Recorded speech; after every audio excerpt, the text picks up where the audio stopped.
programang ito ay rated SPG. Striktong patnubay at gabay ng magulang ang kailangan. Maaaring may masiselang tema, lengguwahe, karahasan, sexual, horror o droga na hindi angkop sa... Nagmamakaawa mo. Alang-alang sa pamilya natin. Maawa ka naman sa akin. Wala ka ng pamilya, Moira. Wala ka ng pamilya. Habang nasa kalye nga itong si Moira, ay dito naman na lumuhod ito at nagmamakaawa kay RJ na wag daw siyang tuluyang ipakulong. Alang-alang daw sa kanilang pamilya at sa kanilang anak na si Zoe. At kahit anong gawin nga dito ni Moira ay tila wala nang awa itong si RJ. At sinabi ni RJ kay Moira na wala na daw siyang pamilya. Dahil matagal na nga di umano sinira ni Moira ang kanilang pamilya. At dahil sa dami daw ng kasalanan ni Moira ay mahirap na nga itong paniwalaan at kahit anong gawin nito. At dagdag pa dito ni Giselle na wag na daw siyang magmamakawa dahil hindi na nga daw siya papakinggan dito ni Obeng. Samantala hanggang sa pagdating dito sa presinto ay tila nagmamatigas nga itong si Moira na ipasuot itong kanyang kasuutan at magbalit nga ng damit. At nung una ay hindi nga pumayag itong si Moira at wala na nga itong nagawa ng si Giselle na nga ang nag-utos na hubarin itong mga damit ni Moira at palitan ito. At dito na nga na pumayag itong si Moira at maya-maya nga ay kinunan nga siya ng larawan.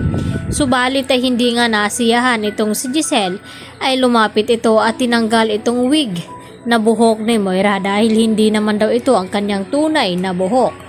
Kaya nung una ay hindi nga pumayag si Moira at wala na nga rin din itong nagawa dahil sa sapilitan nga tinanggal dito ni Giselle ang wig nito. Samantala, marami naman ang dumating dito na press at mga media upang tanungin nga at sagutin sana ni Moira ang mga katanungan.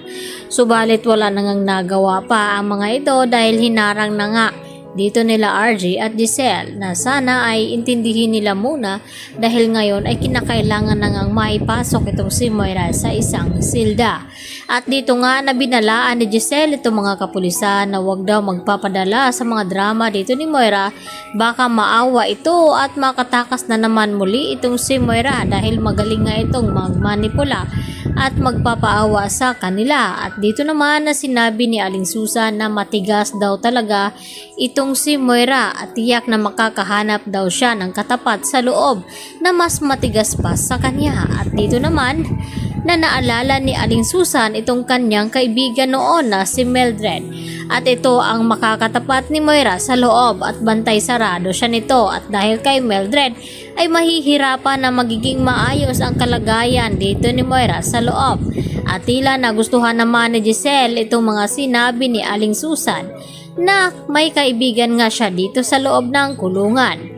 Samantala sa hindi inaasahan ay dito naman na magbabalik itong asawa di umano ni Don Pepe at harapin kung sino nga itong mastermind sa pagkidnap ng kanyang asawa at makikilala na nga niya itong si Moira.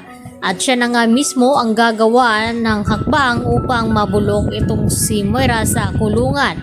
At yun nga ay hindi kayang tanggapin ni Zoe dahil sa kanya ay nakulong nga at nahuli ang kanyang ina. At hindi nga daw ipagpapalit ni Zoe itong kanyang ina ngayon. Kaya pinigilan naman siya dito ni Doc Carlos na puntahan ang kanyang ina at dalawin dahil mainit pa daw sa mata itong si Zoe dito nga sa media. Baka madawit pa ito sa kinasangkutan na problema dito ni Moira. At awang-awa naman ang kanyang ama na si Carlos dito kay Zoe hanggang sa nakita nga sila dito ni Lynette na magkayakap at magkausap. Kaya mas titindi nga ang hinala ni Lynette na baka may relasyon nga ang dalawang ito o kung ano pa man. Yan ang ating pakatutukan at aabangan mamaya mga kapuso. Dito lamang yan sa Abot Kamay na Pangarap. Yan lang po at maraming salamat.